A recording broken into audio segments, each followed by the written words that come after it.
it wasn't for the OGs, we wouldn't be here. Right, we wouldn't have had a blueprint of what to do, it all started somewhere, So I think it has to all start with a mutual respect, Older music, whether y'all like it or not, or them, like people listening, watching, that's the beginning of everything, and you gotta at least respect it.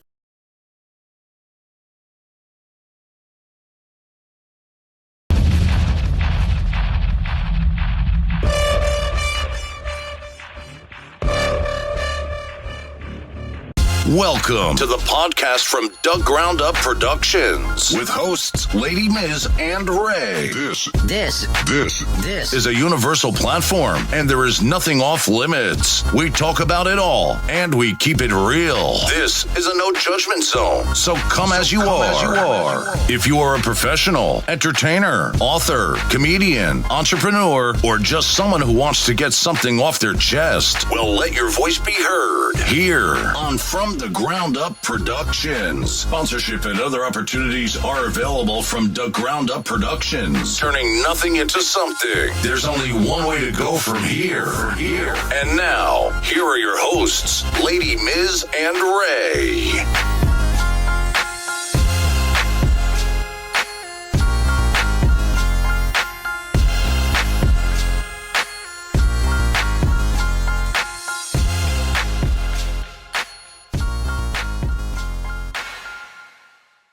What's good, people? You know what it is. This is Lady Miz from the Ground Up Productions, and there's only one way to go from here.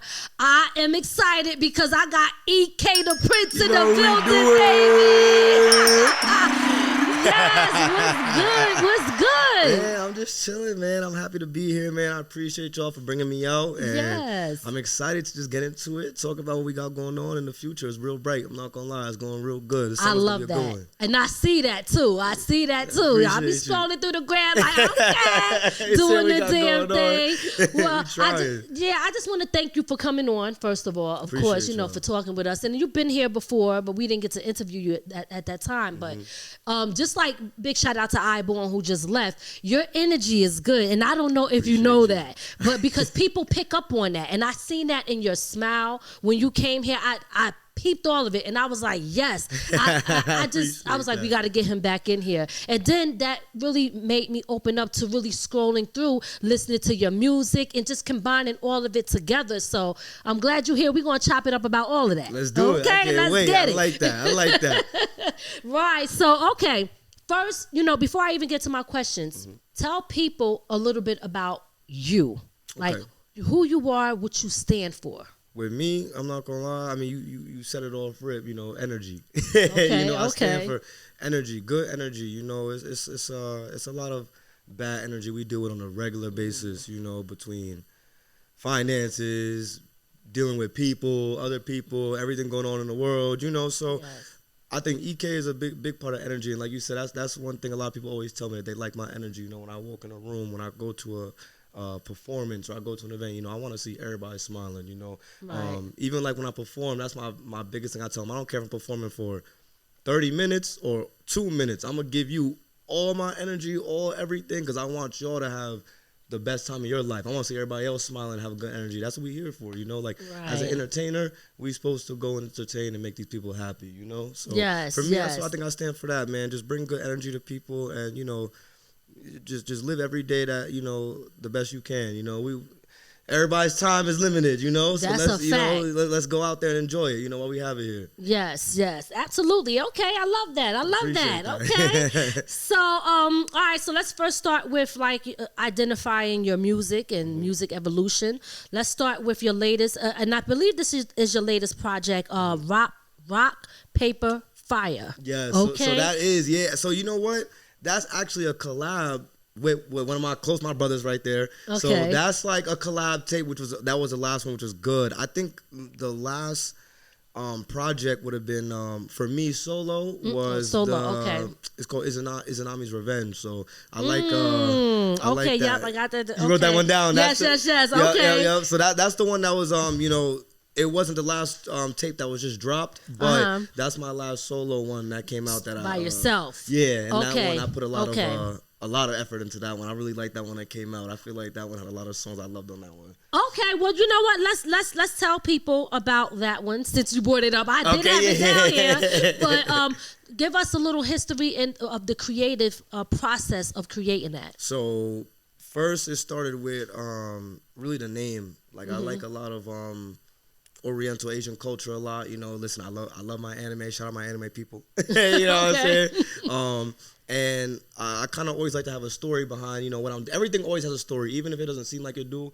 Every song, even the song I'll probably talk about later on with Inuyasha, but they all got a story to it. Izanami's Revenge, like Izanami is an old Japanese folklore, and it was almost kind of like finding the dead and like letting go of some bad energy and being reborn. You know what I'm saying? So it was almost kind of like me being reborn in a way.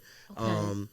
And it was almost like her revenge because she got treated real bad by the ones that loved her, and the one that loved her, he left her. You know, he left her like in a cave. She died, and she was reborn. And when he seen her, she wasn't as beautiful as she used to be, and her lover left, and that made her so upset. You know, and that kind of made me feel like at that point in time, there was people that, you know, maybe I thought that, you know, loved me or that I loved that might have turned their back on me or kind of, you know, did funny business, you know, and it was almost like trying to ignore that energy and move on what I wanted to do and then put my energy into this project. You know what? This is my revenge. Y'all made me feel like this. My revenge is I'm going to go and put my heart into these tracks and go put, you know, everything I want into those tracks. Got you. That was kind of the story and creation behind it. And then that tape is a lot of different vibes, different energy. It's a lot of little melodic. I got the first song on there that's real, I want to say like Tupac, DMX type vibe. That's like my favorite artists right there. So it was a little more like real DMX vibe. Is your favorite artist? Yeah, you said? DMX and Tupac. That's my and two favorite artists right there. For the older generation, those two, that's what I grew up with, man. My pops loved them too. So I had to, you know what I mean? I was like, I had to love them, you know, but I love both of them. The way their energy, the way things they talk about. So that vibe is called the first song MSP, and it's Money, Sex, and Power. That's like I said with the world revolving around, you know, right now, you know, money, sex, and power. That's it. Right. That's true. You know what we was just talking about. You know we gonna talk about it though. You know what I'm saying? You know like, right so yeah, it was like it's a good. I like that project because I feel like it's a lot of different vibes of EK. That you get to feel, and then it's kind of like, you know, I have a lot of music out there that is not just for one group. It's kind of for everybody, you know. I want to kind of touch on multiple aspects while still staying true to myself. Like how Aborn said, you know, like stay true to yourself. You know, don't leave your craft for the trend or what's popping right now. All right, so let's talk about Chomp Chomp. Oh man! Okay, because I see that's taking off too. Okay, and look, you got to give us the creative process behind that. So man, Chomp. I'm not gonna lie, Chomp Chomp is funny. Even just the whole name and premise of it. Tell you know you gotta tell us what it is. Yeah, so that beat. I was with my man's, shout out my man's, a whole lot of Benji's, one of my engineers, and also a great artist, and then my brother, King Dior, and we're in the studio, and then I had put that. I'm like, yo, I got a few beats I found. Let's listen to the one, and we listened to the one. I'm about to record.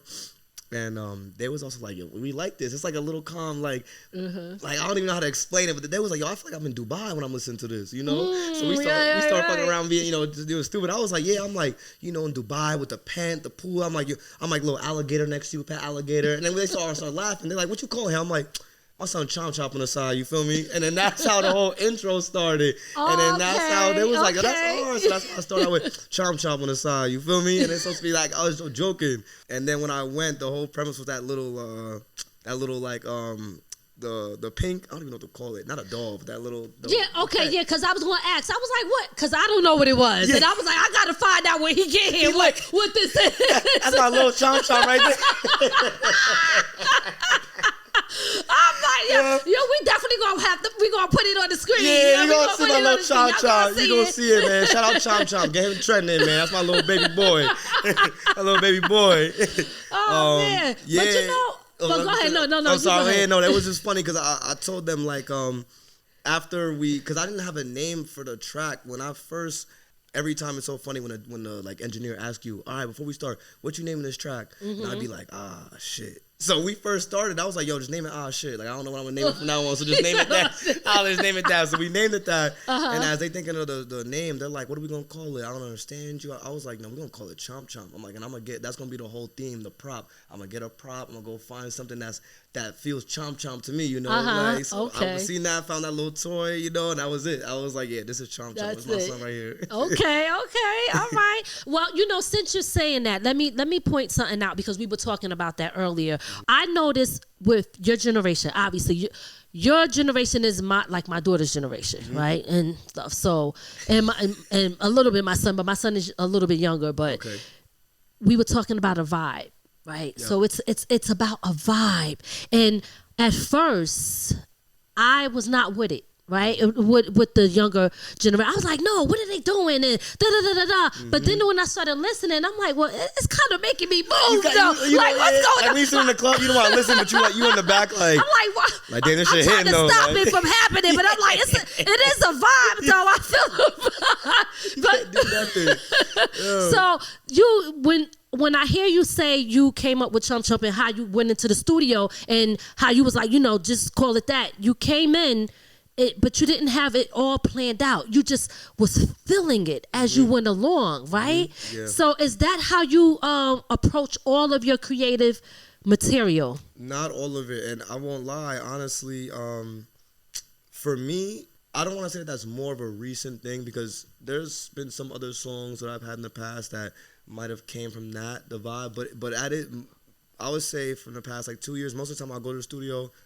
I at least know the beat that I have. Even if I don't have a full written, I'll have a chorus written or a hook, something written. But recently, I think I've just been trying to tap into a different side of me, and I've learned that sometimes it's better to go with no plan. And it sounds kind of crazy after they say that, because people are like, you should go with something or some idea, at least maybe a beat. I might have a beat chosen. Sometimes I might not even have a beat chosen, but I feel like more of my creativity comes out when I just go and just feel, like you said, the vibe. The vibe of the room that day, the vibe outside that day. I could wake up that day and just feel like, you know what, I want to record, I want to sing today. Let me go and just see if I find a beat I want to sing to and be melodic.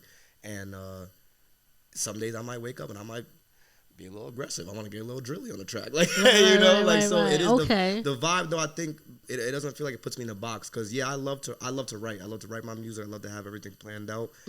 But I started to realize that sometimes I feel like I get more out, and sometimes I think I say things and that comes out that maybe I wasn't thinking about. My mind was blocking. Maybe I don't want to say it, but when I feel it in that vibe, boom, now it comes out, and then it sounds nice. It sounds better than I even thought. I mean, I probably didn't think I would even say that. Right. I like going now without a necessary plan for certain things. You can't always do that, but for a lot of the new tracks I've been doing, it's been that going out, feel the vibe out, see how everything goes. Okay, I personally think that. At first, I always thought it had to be totally planned, but then I think I forgot as time went on because we used to do that growing up. Everybody that's how freestyling came about, right? Yep. You understand what I'm saying? So then, but now it became like, what is going on? It's just they're not really being creative, but you are being creative because you're feeling the music and letting your creativity come out at that moment, which helped you feel it more. See, I understand that more now, but at first, I didn't get it. I'm gonna be honest. I was like, what's going on here? I was just like, because it sounds crazy. How you gonna go to the studio and not have a plan? Right. What you gonna do?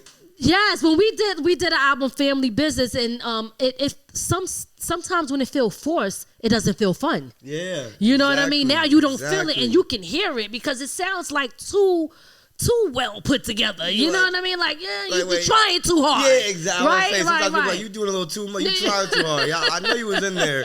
Like you said, it sounded like you wasn't even having fun with this record. Right. But when you just go, when you have fun, and that's what I respect about your generation. I'm gonna hit my little damp real quick. Yeah. Go ahead. Do you know look, that's that energy coming out, y'all. Okay. You know what I'm saying? You better let them know. Dab it. What your homeboy say? The GM. He said you got to dab. He said no run. Shout out to the GM. Look, I learned from you, brother. I learned from you. Look, hold on. You feel me? Okay. But yeah. As So you said, no, I do agree with you. Like it took me a little bit to learn that. Like, and I want to shout out one of my other brothers. His name is FRXNZO, and he's the youngest in our group, and all he does is freestyle. And Dior too. But all they do is freestyle. They don't write nothing. wow. And I used to have to like give them their credit because I was like, yo, I can't. Not to say I can't do that, but it wasn't my thing. I like to write everything, have it all written out. And then it's funny because then they used to be like, well, you kind of teach me how to write and set things up and do things. So we all kind of taught from each other. Because I was like, yo, you know what? If you could do that, we all could do that. Like, there's definitely a way for me to just go to the studio, hear a beat, and then just come, sometimes you how do I say it? Like, box yourself in, you got to have that confidence. I think I didn't have that confidence at first a few years ago.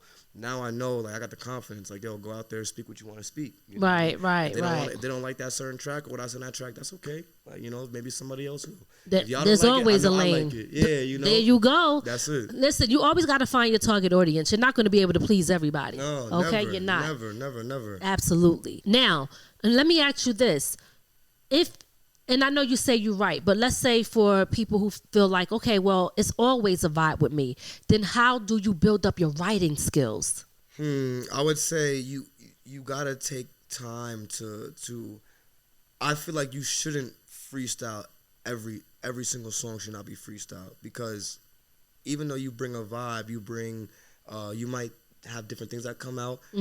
Sometimes you gotta, I feel like all of us, when we listen to any type of artist, we like to hear real stuff about them, whether it's their life, stuff they went through, whether, and I feel like sometimes you can't get all of that out if you just freestyling.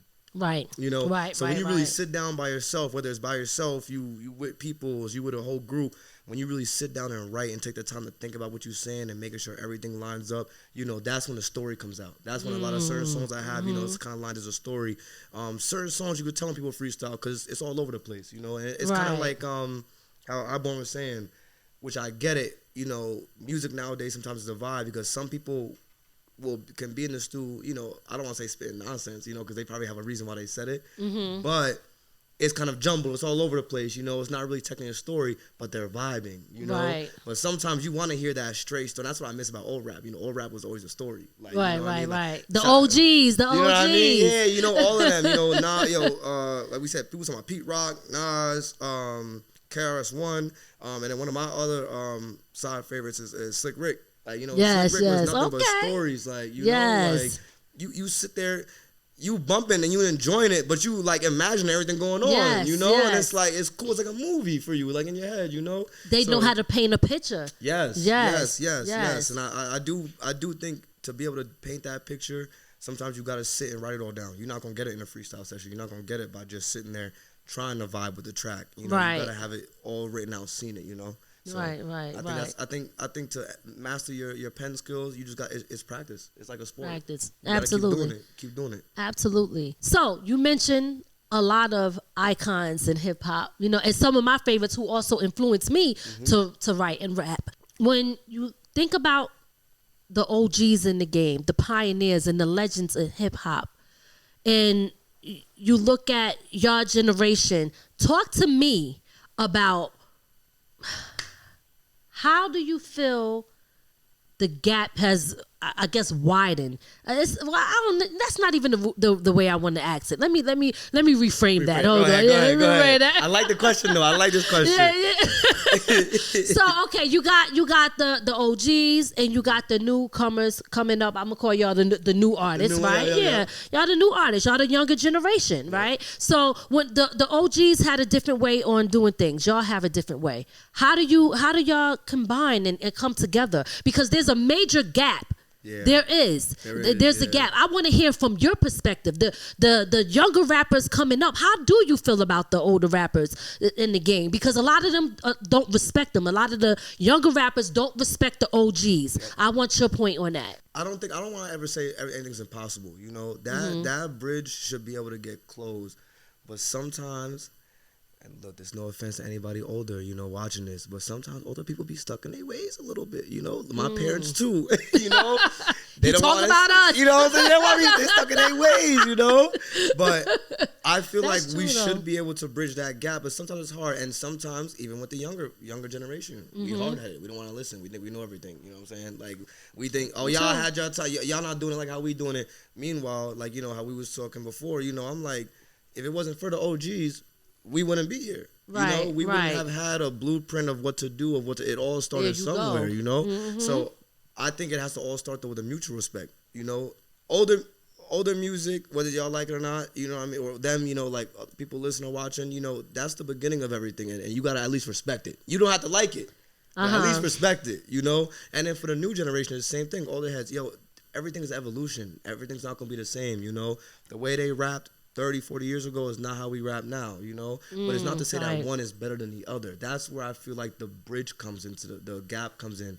It's more about everybody wants to be on top. Oh, your music was trash. Our music better. And the older heads want to be like, y'all music, y'all not talking about nothing. You BSing. Like, we said it. Yeah. We said it. I ain't gonna lie. Hey, look, I be catching myself now because I be thinking like, where am I at now? Because I be listening to some new artists like yo, what is this, bro? Yo, I be listening to some of the tracks like 10 seconds and turn it off. Let me tell you something. My son, 17, right? I think it was Pop Smoke. I don't remember who it was. And it was, this was a few years ago. He was like, "Man, it's old." And I'm like, hold up. What are you talking? Pop Smoke already old, man. I'm like, yo. And then I forgot who else came out after him. And I'm saying to myself, I said, wait a minute. How are y'all saying that these artists are old? Like, we are forever.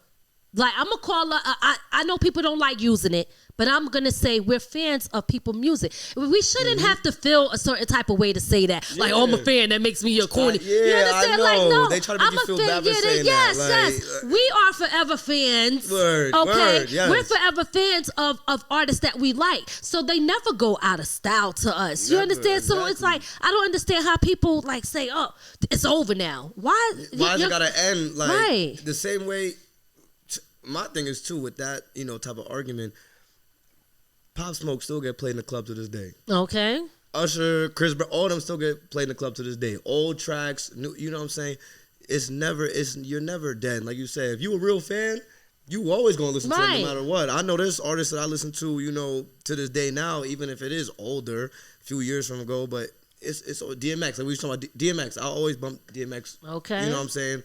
To this day. Maybe I'm not listening to him every day, but it's still there, It doesn't mean that it's old out the way, I think it's everything nowadays is too quick to move on to the next thing. It is. It's and that's how you get caught up in that. Like, Pop only been dead for 4 years now, right? 4 or 5? No, how?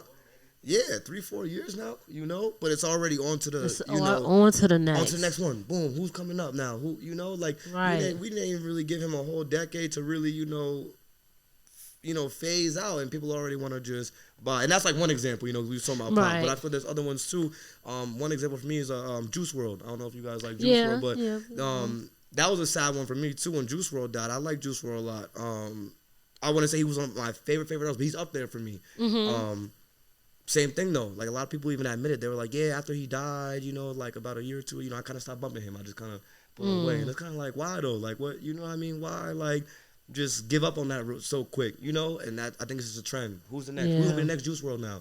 But that's a problem. That's a problem in our culture that we have to stop. Yeah. Okay? Yeah. It is. And I don't know how we will go about doing that. I would like to see what people's answers is to that question, because that trend wave right now is bad. Oh, a trend comes on, you got a month, 2 months, then next trend, boom, Yes. And it's too quick. It's too quick for me. And I'm still a young one too. I'll be like, yo, can we slow down real quick? Yeah. I just got this trend. I just got she was a fairy. Now it's over.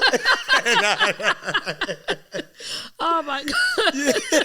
Listen, in 2.5 seconds it's gonna be over. It's gonna be over. Okay? Like I said, it's gone. It's gone. They're gonna be looking at me like, man, you old, man. What you mean? She was a fairy. That's old. That was 2 weeks ago, bro. 2 weeks, yes. That's what I said to my son. I was like, damn, what is it? Oh, that was last minute, Ma. That was last minute. Yeah. Ain't nobody listening to that. It's been 30 seconds. We on to the next. Like, next song. I'm like, what is going on? I just dropped Chomp Chomp. They already said that shit over with. Come on, next song. What in the hell, man? But you brought up Juice WRLD. So again, and I want to say this because obviously we're different generations, and I want to just understand where your generation is coming from. A lot of young artists' lives are being taken, and for us, we're like, damn, is it the music? Because we feel that it is. Talk to me about how you view things as far as the music, the content, the message that's out there. Do you think that play a part on a lot of the deaths with the younger rappers? And what do you think should change, if you think it should be a change? Okay, I got like two parts I want to answer. And I like that. I like that question. So first, I want to say, all right. So answering about is it the music? I'm gonna go back to English class. She said, when they said don't be on the fence, but okay. I'm gonna say honestly, I think yes. And as I can even speak for myself, and I'm kind of evolving out of my the drill rap phase and all that phase. But even I have songs and things, where I'm talking about violence and stuff like that, and I also have to try to take the time to sometimes realize too that, what energy am I putting out for everybody to listen to. We might like it. We might, people might, even the young kids might think it's cool, but then you got to think of they think that's cool. You put it out there for them, but now they want to go and do that in real life. They want to go to drill. They want to go with their mans, go run down and fight people. They want to go and do all this. Right. Sometimes I think what hurts though is when you like that with the violent rap and stuff like that. It's kind of like almost a therapy, because when you talking about it or you getting that aggression and anger out, it's like you talking about your life, what you've been through, what you've seen, maybe things that you've seen personally or someone that went through. Right. But I do think, as much as I used to honestly be like, yo, this it's just music. Like, I'm not personally giving you the gun and telling you to go out there and go violate somebody. But at the same time, I feel like the past few years, the way these young kids act now, and I'm still younger too, but the way the younger ones than me, it's a little wild. Like, I know even back in the day, people were a little wild, things got crazy, people died, but these young kids don't care about no life. They don't. It's scary. Yeah. And it's like 15, 16, 17 years they old. They shouldn't be dying at that age. You know what I mean? And I think it is the music, and I'm not gonna lie. And that's not to say that I'm not trying to come and be like, oh, like the drill bad, don't be making a drill. People are gonna make the music they make. You know what I mean? That's what I said. That's people's lives, and they gotta get they life and their energy out. About how they feel about what's going on, what they go through. Right. But there's a reason why, for me, I think the certain labels and stuff push this, on our community, and there's a reason why a lot of drill. I mean, if we want to look at the past 4 years with the New York City drill, basically all those dudes, all those got locked up or got killed. And it was almost like the labels was boom. At one point, it seemed like they was all gang label deals. Boom, boom, boom, boom, boom. They got insurance on them, right?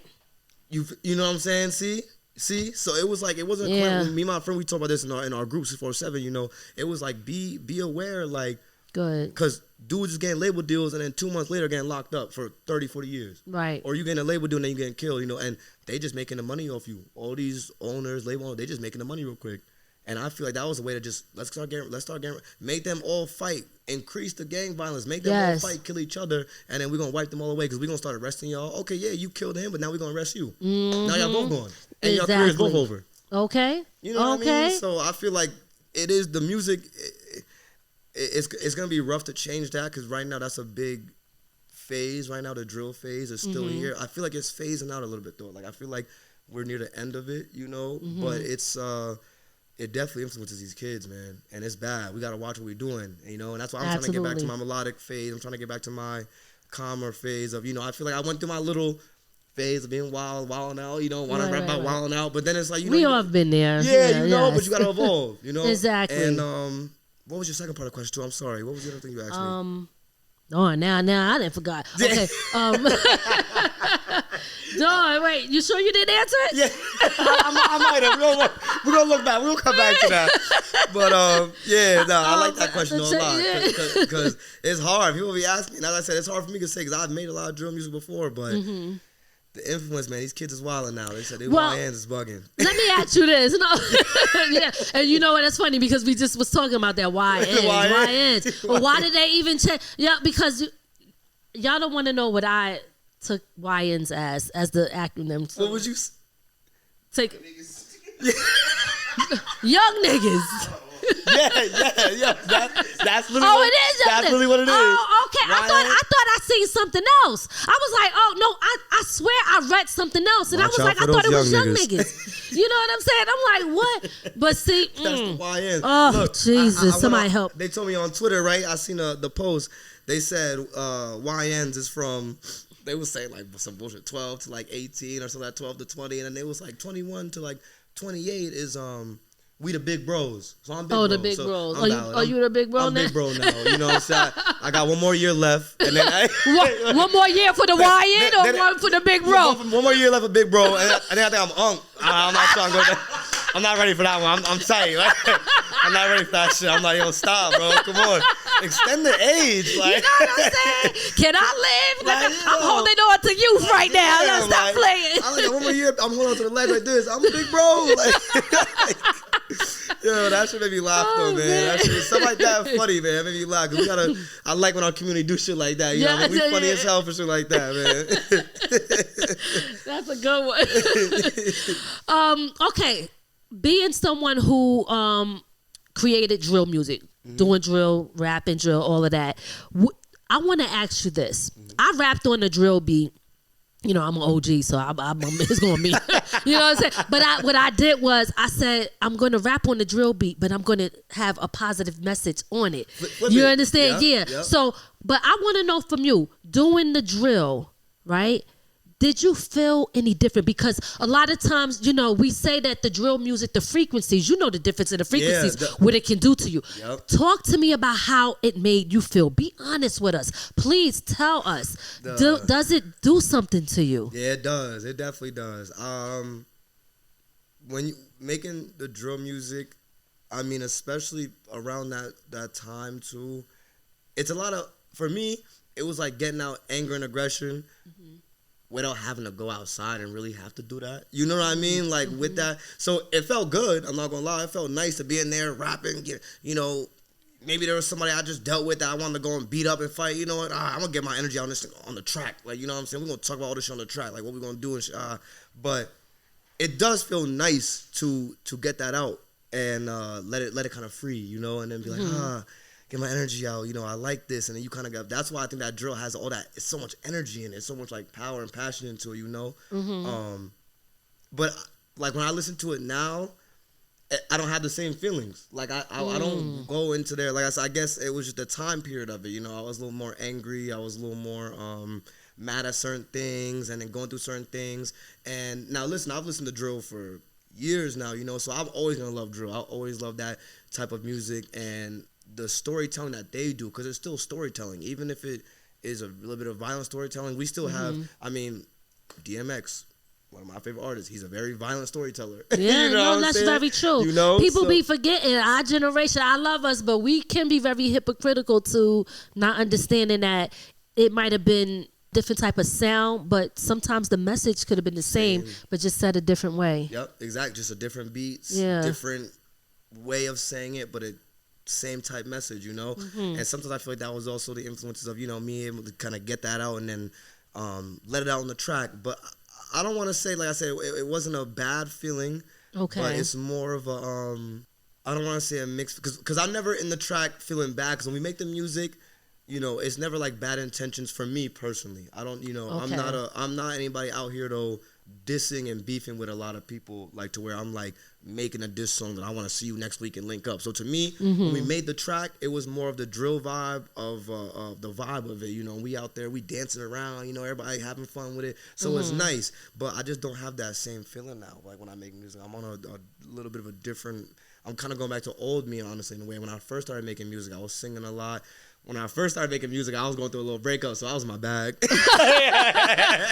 said she gonna hear about it. I was on my X and Math songs, like, you know, like, so it's funny though, because then like, it's like, that's why when we talk about the evolution, I like to even, I take a look back at my old music and older stuff, and it's funny to see where I came from and how it went, because I started out singing a lot, then I guess maybe I was mad at how she was going my ex, but I was happy but mad. But I was like, yo, let's keep going. But like, you know what I'm saying? Happy but mad. You know, like, F the haters. You know, fuck all y'all. Well, you know, music is I call it freedom of expression. Yeah. You got to get things out. Yeah. You know what I mean? I think that's why I like music so much, is that there's no, I had this talk with my friends, and there's no right or wrong way to do anything. That's why I like music. Obviously, there's always a template. Like, even when you make a track, you know, hook, verse, you know, that's how you... Right.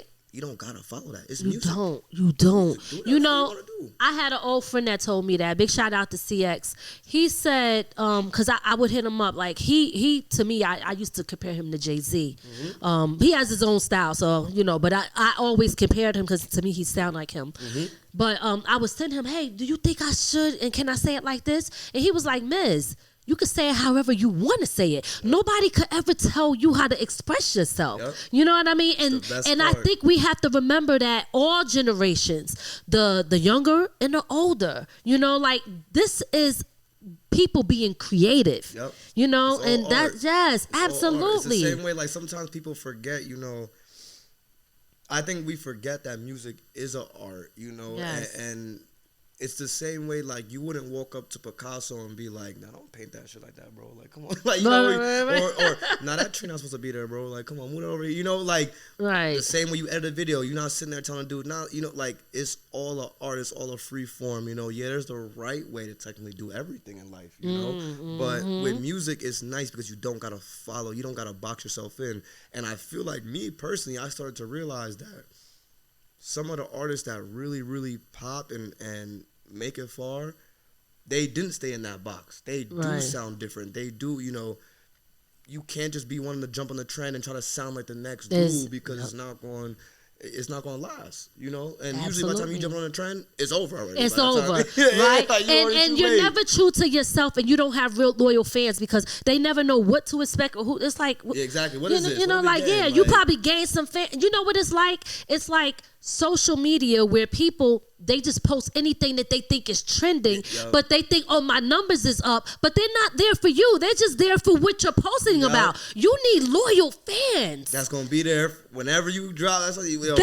Every show, it don't matter if it's 2 hours away, 30 minutes away, that's going to show up. They bumping all your streams, exactly. Because some people, they going on that hashtag. They found your shit goes a hashtag. Oh, okay, that's it, boom, like, and then they scrolled on. Okay. You know, they didn't even do nothing.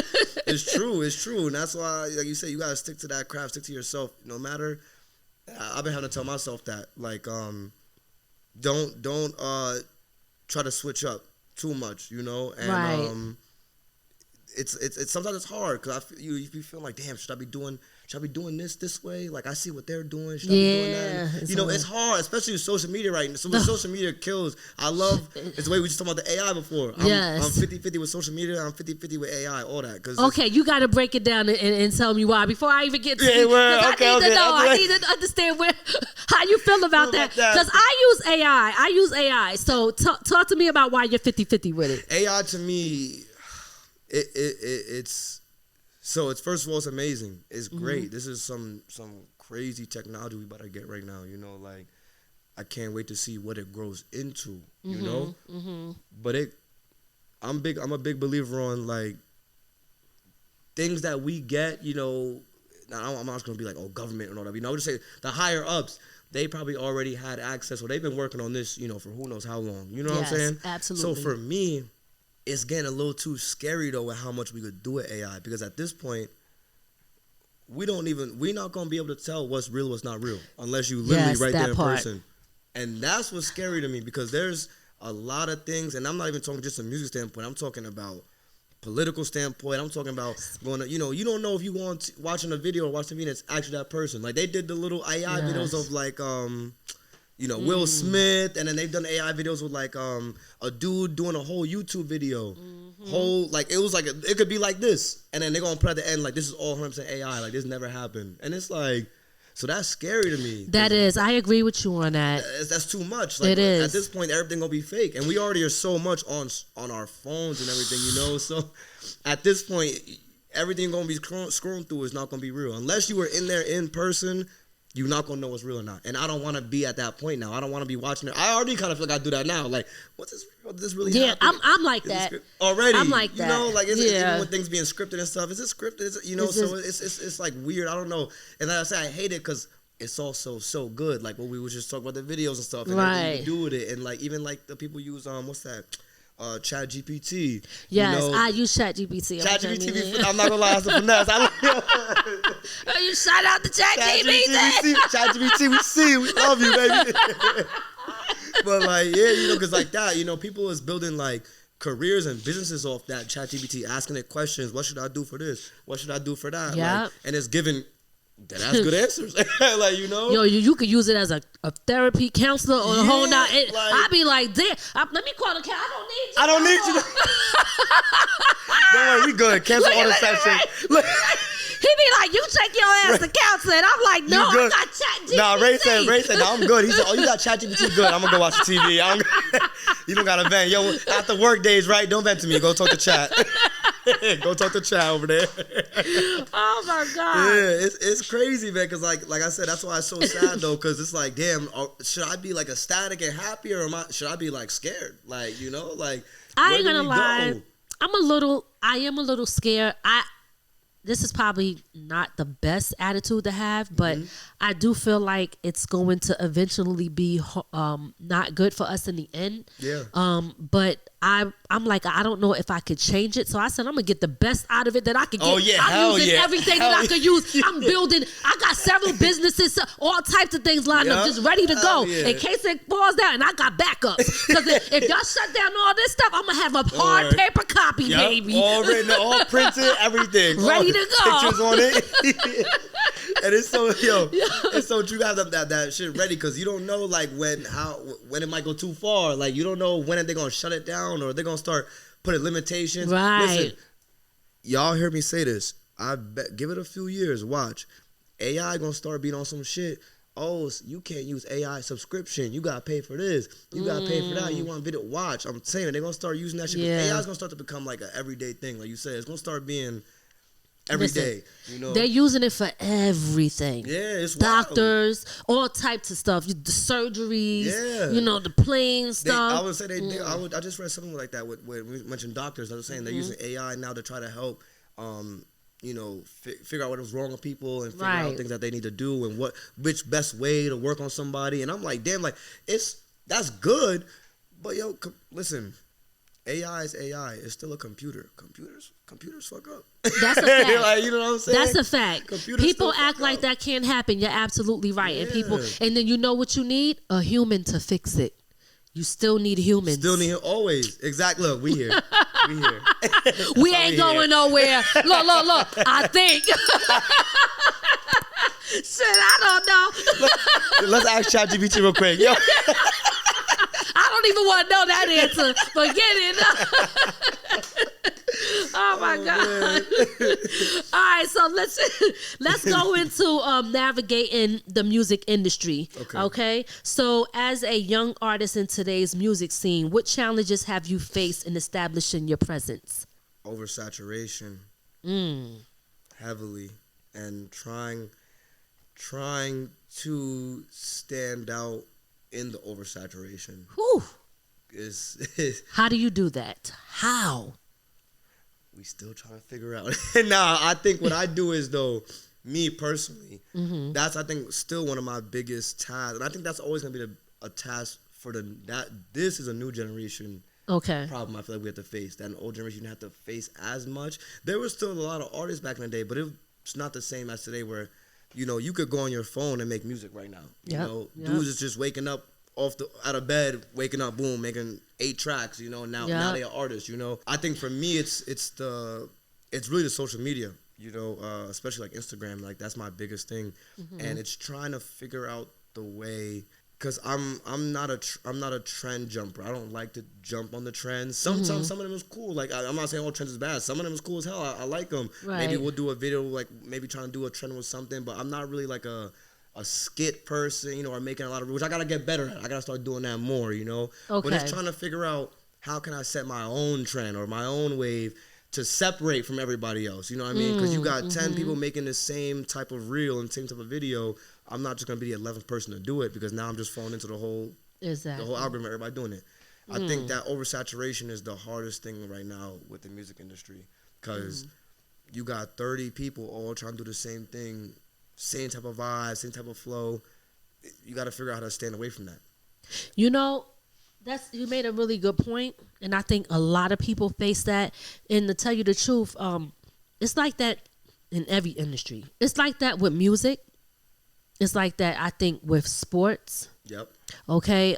With acting, the whole entertainment industry. I believe that it's like that.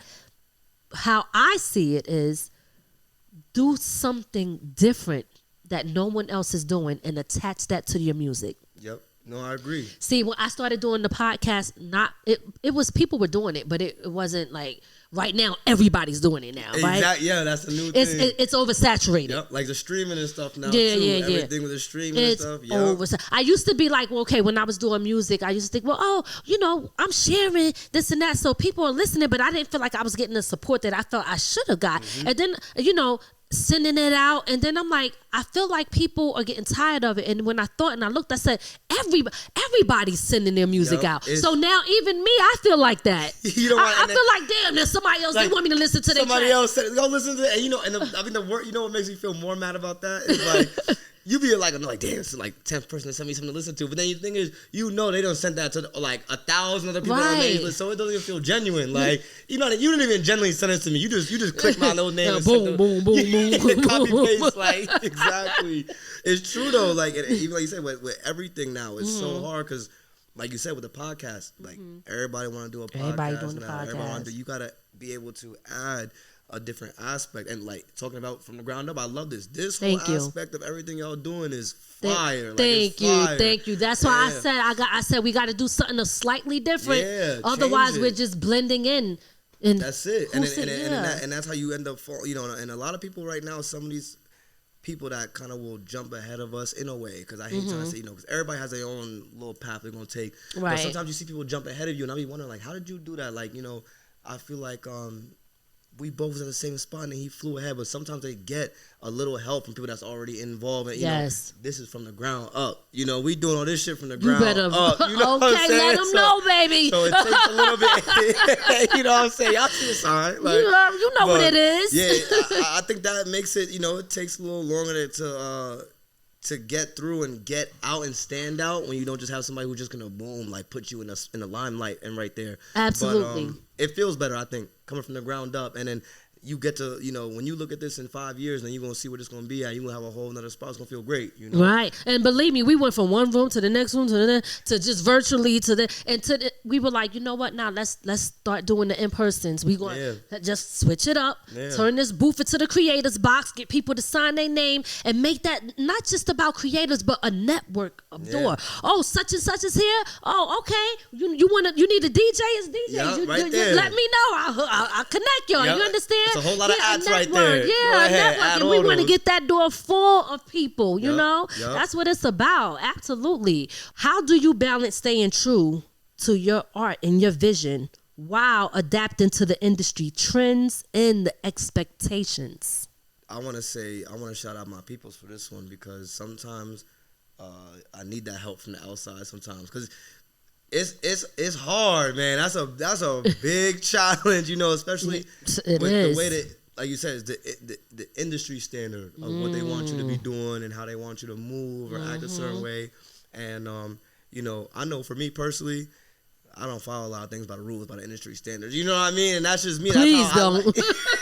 Lord Jesus. I do not follow a lot of that industry standard rule, So sometimes you catch yourself having like wanting to how should I say, like fall into that, and like I say, it be the type of thing when you go on social media, you see somebody else popping, you see somebody doing something, I'd be like, damn, like, should I start moving like them? Nah, and I gotta give a shout out to all my brothers, 647, a lot of my other brothers in the music industry and stuff like that, even like today, with Obborn, you know what I'm saying? Like, right. He said it, stick to yourself, and I kind of feel like I had to hear that too. It's always good to get a refresher of that, because you could lose yourself real quick trying to chase the glory, the fame, and we all want that success and that fame, and to be something. I know that's what I want to do. I want to be something. Whether it's making a bunch of millies and doing anything, I just want to be something and make all my peoples happy. But it's good when they remind me, like, yo, don't fall off the path. Stick to EK. Right. Yeah, you saw so and so do that. That don't you not them. Exactly. And I catch myself saying that to other people too, to young people now, like, because it's so funny now. I'm telling you, I'm big bro. When I hear you say young people, I'm like, what are they back? I know, it's so funny. Like, the babies. But I got, younger dudes at 17, 18, 19, if I see them in the studio or they see me or they message me on Instagram and stuff or they hit me, and I be having to kind of watch myself. Like, I'm kind of an influence to them, and make me look at shit in a different way. Right. Because then I realized, and that's what they asked me, like, yo, what should I do? I want to do this and that. Like, I like how you do this. I like how you do that. And that's what I always tell them, yo, be you. Like, it don't matter how we said earlier. It don't matter if one person listened to your track. It don't matter if 10,000. Do you like it?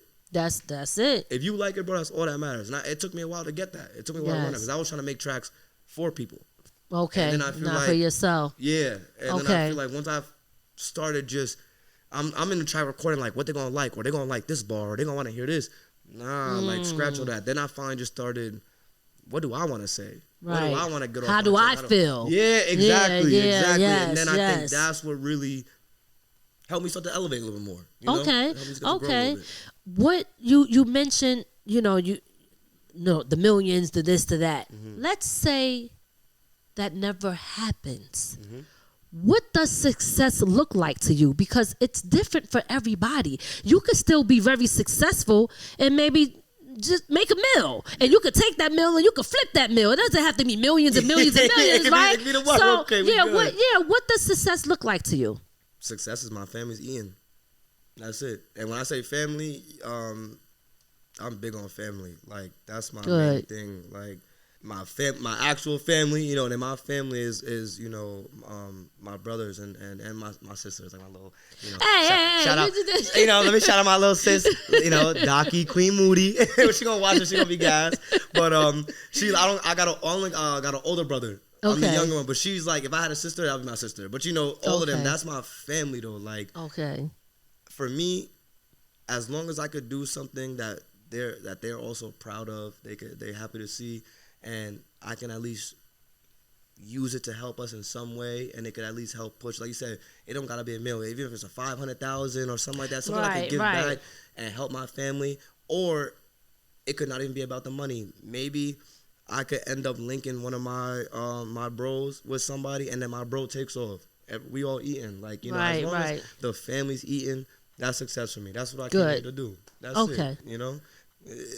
You can't always want just because sometimes we get caught up in that, want that fame, that glory, that. But there's a lot that comes with that. Sometimes for me, I look at it and I don't even know if I want to get all the I don't know if I want to get all the way up there. I'm okay with get like here, Have you seen the people and what they've said when they got up there, how miserable they were and how unhappy and how they wish they never did it and they wish they could take it? So that's why I asked you that question, because sometimes like people will try to make you feel like, oh, you're not this and that because you're not there. But you could be doing way better than the person that's there. But the industry will shine the light more on that, and there's a reason behind it, and they're trying to catch you up in that, trying to get you in that same trap to fall for it. Oh, look at what they doing. Look come on, don't you want to live this life? Don't do that. Yep. And then it's just like I said, the rap game is like, I think it's one of the funniest things I feel like that I love that I learned is learning the real truth about it, and it's a lot of smoke and mirrors. You know what I'm saying? It's a lot of facades. I'm glad there. you noticed. Yeah, it's a lot of facades out there. No, you know why? I'm sorry. Go ahead. No. Yeah, what you gonna say? Say what you gonna say. No, because I always look to like the younger generation, and I be like, damn, I wonder if they really know that most of this is a lie.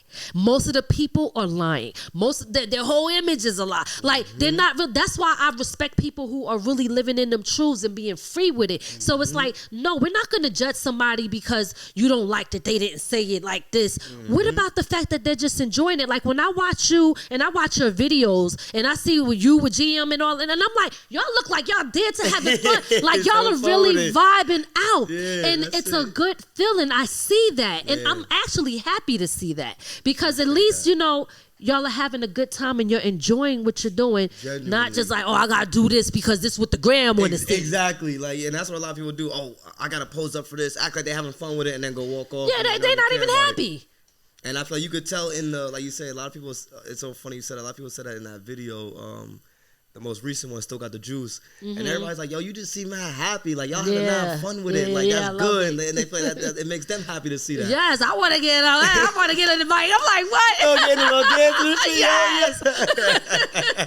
I loved it. I loved it. And it's true though. It's sad because I had to go and like you said, really realize that a lot of this stuff it's a facade, and I think more people are starting to realize that now. And maybe I think the music industry is starting to change because a lot of people don't want to be signed with those labels. They don't want to be handcuffed because then you see, you thinking because he in the music video, he driving Bentleys and Rolls and all that. Oh, that's his. He get that shit back right when the video was over. Yeah, right when it's over. Yeah. And caught an Uber back to the hotel. Okay. And now there's somebody out there that don't know the truth thinking, what do I have to do to get there? And they put themselves in positions trying to get that, and it stresses them out and it makes them depressed. And now they're comparing their life to somebody else's life who's not even real. That's where my social media hate comes in, man. I love social media to death, but the comparisons we do nowadays, like, yo, it's so bad because I get caught up sometimes in it. I see a dude my age or that younger. I see a dude 21, 22, driving foreigns, doing this and that. And I'm like, damn, like what? Where did I fuck up?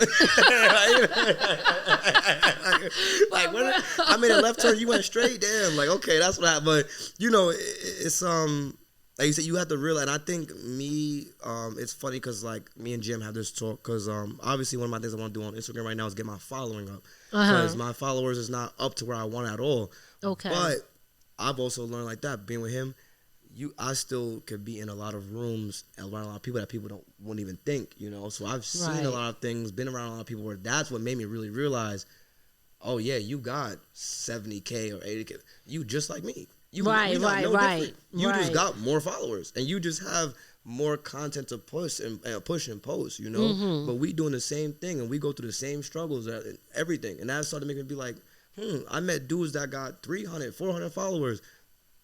Wait, they got way more motion than me, Listen. And I had to make me realize, like, okay, all this Instagram shit, it's all the facade. You got to appease to the people, make it look like every day is lit. And listen, don't get me wrong, sometimes every day be lit, and I like that. some weekends and some weeks we be busy and be moving, but it's not like that every day, And that's why people, man, they be posting pictures every day, but it be from one weekend, one party. And they gonna post every day for a week, 2, 3, the same few different pictures. It's all the facade, So you gotta take it for what it is now. And I had to learn that. I had to take the music industry for what it is. It's not what I thought it was when I was younger, It's not, but I still do love it, and I still want to make a name for myself in the industry too. I hear that. As long as you know what your purpose is, and you know what you're trying to get out of it. You're not walking into it blindly and with no. Okay, well, what does success look like to you? Okay, if I had this, if I had that, as long as you have a plan, you know what I mean? Because that's so important. And I ask people that a lot. Like, if you don't know what you're doing and what your plan is, how do you know if you reached your goal? Exactly. Yeah, You just going and going. You have to know. Yeah, you just don't even know. Yeah, they just going with it. That's the type of vibe that we don't like. No. That's that shit we don't like. Okay. For real. That was good. I really like this a lot. This is good stuff too. Because you know what? Again, I know, to me, you're still young. So, I know. No, it's okay. I get it. You're young to me. You know what I mean? Because it's so funny. I feel like I'm getting older, but I'm like, I'm still mad young. But then it's like the younger dude is making me feel like I'm mad old, So everybody says like, I be saying stuff like that. Like, yo, the younger dudes, I'll be saying like, yeah, and I'll be like, yeah, the younger generation. And my older brother, we're 10 years apart. And my older brother be looking at me, he'd be like, nigga, you are the younger generation. Like, what are you talking about? What do you mean the younger generation? Right, that's you. Yeah. That's okay. Every time you say that, I'll be like, You're like, wait a second, like, aren't you? So it's so funny. Like, I catch myself, like, I'm like in that middle phase, which is so weird, because I'm like young, still mad young, and I hate when my friends be feeling like they're so old. I'd be like, yo, we are in our 20s, bro. Yes. And I say that with my daughter. My son and my daughter is 10 years apart. Mm-hmm. And sometimes he be getting at her. He's 17, she's 27. Mm-hmm. And he be like, oh, so I be asking her certain things, and he be like, she don't know. And I like, but you know what? One of the things, at first I wasn't even trying to hear her, but then I started watching, and I said, no. I can learn so much from my kids. Yeah. You know, and once I started to open my mind to saying these young kids can teach us something. We don't know every damn thing. No, babe, what you doing? You we were just chatting. You stopped it. No, it's still going. Oh shit, Oh, this whole shit. time. Oh. You know, we got comfortable. We didn't even know. We was waiting on you. Yo, we was there. I was just chatting. I had my shades all off and shit. Okay, yeah. That's good BTS. That was a little good right there. That was a good combo too, though. Still, it was. Let me see what we can do with that. Yo, that's crazy. We was talking about like that because I was like, I be saying younger generation and younger dudes. That's what she was like. You still the young one too. Yeah. He said the younger generation. I'm like, okay, you are the younger generation, yo. Yeah, I know. I told him how Nasir is with Soraya. That's why I was saying because me and my older brother, we're 10 years apart. And just so like that. It's so funny because like if I talk to my brother about like whenever we talk about any situation like that, I'll be like, I'm like, these young dudes, man, young generation, they be wild and shit. He be like, nigga, you are the younger generation. Like, what are you talking about? He's like you are with them. Right. And I gotta be like, nah, like they a little different. I mean, they're not like we're a little wild, but I don't know. These new ones is wild. They're on a different type of time. We don't know. It's not. We passed that time. Yeah, that minute is over. Hold on, I be checking like, okay, nah, not for me. I'm off this. Bye. No, that's funny though. It is so funny. Yes, it is. Because I think, man, these 20s is rough. Yeah. Man. I'm not gonna lie. It is. My daughter, she complains about that all the time. She's like, it's different for us. She was like, everything's so expensive. Things that we thought that we would have or be able to obtain, it's so harder now. Yeah. So it's like, but you know what I feel is happening? And I'm not saying this is for all people in their 20s, but please, and I'm talking to you and I'm talking to everybody in their 20s, don't allow the world and society to make you forget about how to plan for your future and do things the right way. Don't get too caught up with having to live your best life every day like it's a party and you're going to reach a certain age and wonder where did the planning come from or where did it go, and then you'll really be lost because it's only going to get harder and worse because more responsibility will come your way. So live your life, because you only have one life to live it, but make sure you are responsible and you plan properly so that you don't get left behind, because they're saying by 20, 40, or 50 that the black wealth is going to be zero. And you know why I believe them? Because the way they're trying to look at what's going on, and look at what's going on, and look at AI. If AI is replacing people and there's not enough, like, we have to be building things. Do your music, but I'm telling you, do something else too.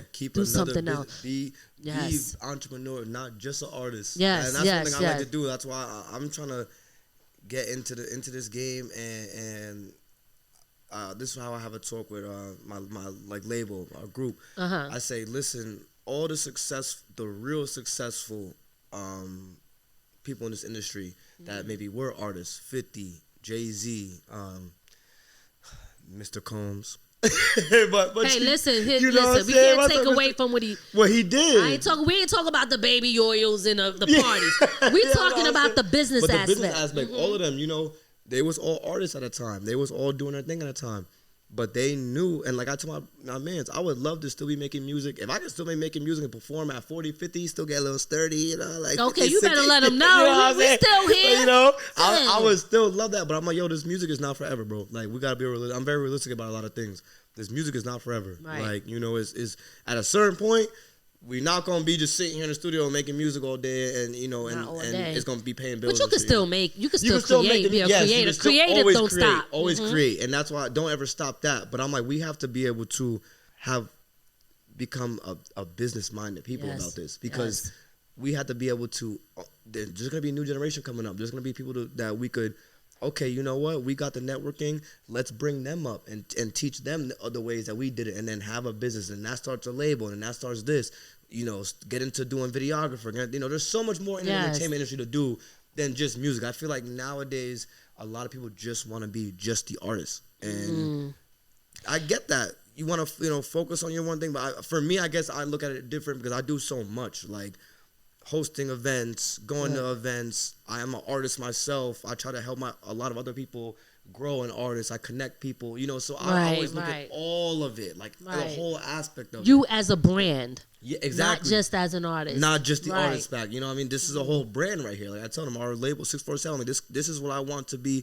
I want 647 to feed our families. This is going to be our career. Yes, so that we don't got to keep working our jobs or doing everything. This is going to be what we could do. For look at how I said, look at what the successful artists, what did they do? They made business out of it. They're businessmen. You know what I mean? The music will be there, but it's not going to be feeding us forever. So there you go. That's the biggest thing. You got to have, like you said, have your options open. Yes. I'm glad you're thinking on that type of time, because like some people, I've seen some people who do nothing but music, right?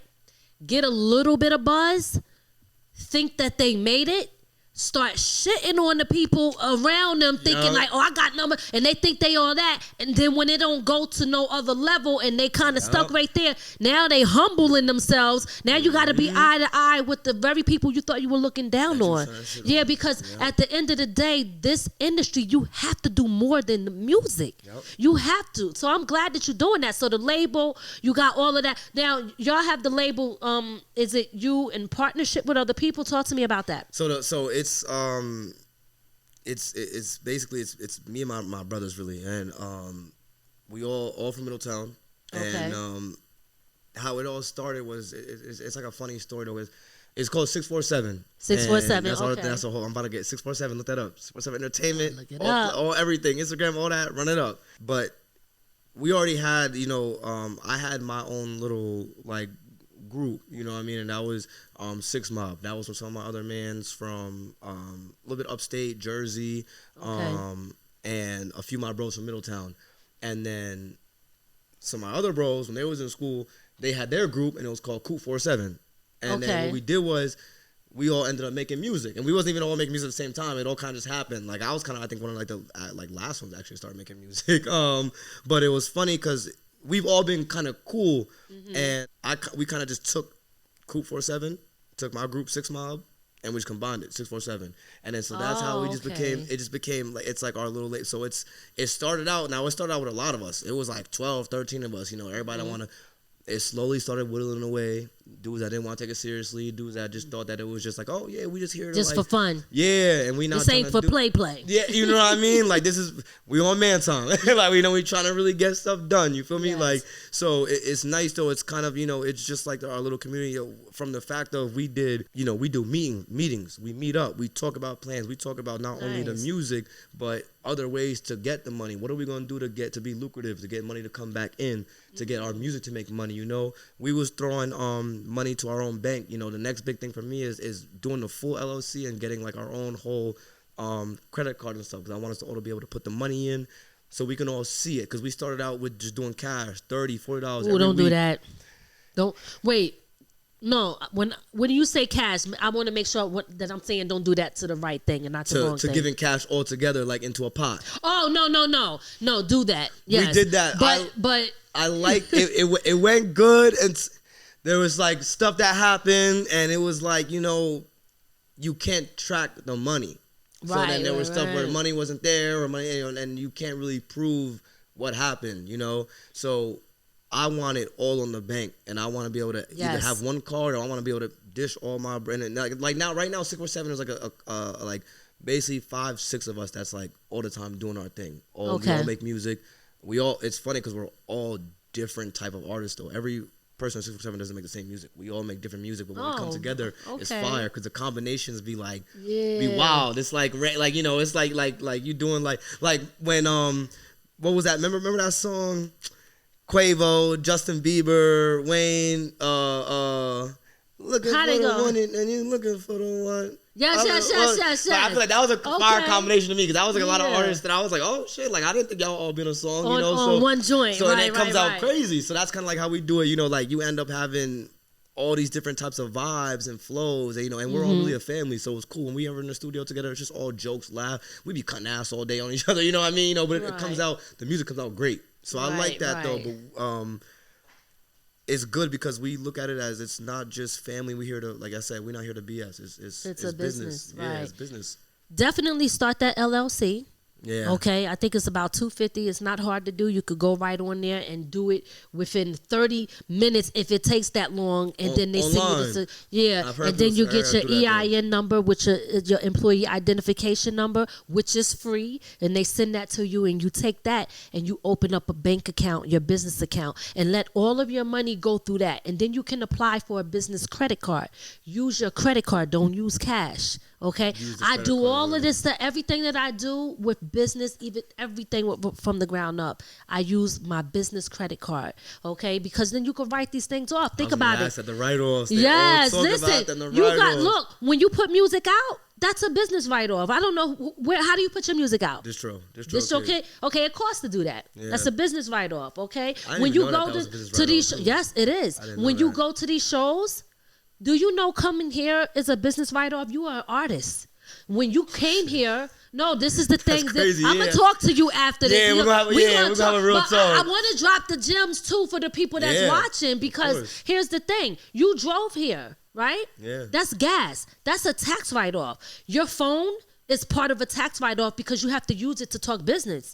Like, people are missing money and not understanding how to use what they have to bring money back in. Now, you do got to report when you're making an income, but you could claim some losses for the first couple of years without, saying. But what I'm saying is everything down to, I need to get this outfit for my show. You perform. This is on record. Go back and start your business and claim this stuff. If you got to buy an outfit, you need to get your hair done. That's for your performance. That's a tax write-off. Okay, so you're going down the right path with the way that you want to do it. Make that LLC. Make sure it's with the right people. Right people. And it can't. And I'm not trying to push anybody out, but a lot of people sometimes is not that great. Okay, but I'm just saying. You know. But keep it real. Keep it real, please. I got to. Please, I keep it real. And I hope everybody taking notes and listening, because this is some real shit right here. Like. Listen, it's not good to have a whole bunch of people, because now you got everybody don't have the same goals. People change. People get different when money's involved. Yeah. It's a whole lot of stuff. Yeah. So think about that. Create your business, and then I'm telling you, because here's the thing. That is also, you said, well, what's going to separate me? You said that earlier in this interview, right? What's going to separate me? I'm trying to stand out. It's oversaturated. Mm-hmm. Well, when you start presenting yourself more, and this is what I found worked for me. And I'm going to tell you, not because I'm not trying to push myself as an artist, although I'm going to always be an artist, because I love that, right? I'm still there. Yeah. But do you know I got into more doors not pushing myself as an artist, but when I said, hey, I'm here to interview the other artists. Now I'm not paying to get in events. Yep. I'm getting in for free. Yep. They want me there. They're calling me. I'm not like, oh, can I get in? Or I'm being charged to be here. Like, position yourself differently. Yep. And then, if you, I rap too. You can check my stuff out if you want. Or you don't have to. Don't forget. You know, don't get twisted. Like, I'm going to interview you, but you know what? I'm going to get in that box right after this. Yes. But real shit. You understand what I'm saying? So, it's different. You're not just the artist coming here trying to get a, like we said, the spotlight or get a little glow.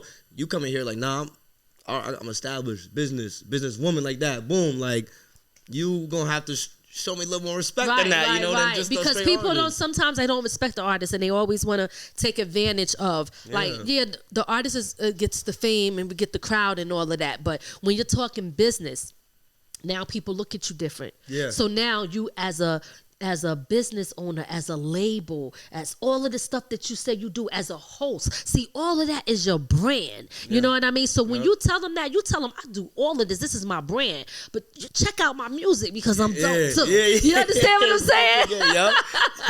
Yo. I'm trying to figure out that balance too, because some people, it's funny to me because some people like to, and like everybody different, you know, but some people try to say like, don't, split yourself so thin, like they're like focus on one thing, but I feel like why though for me? Why limit? Yeah, I don't like that.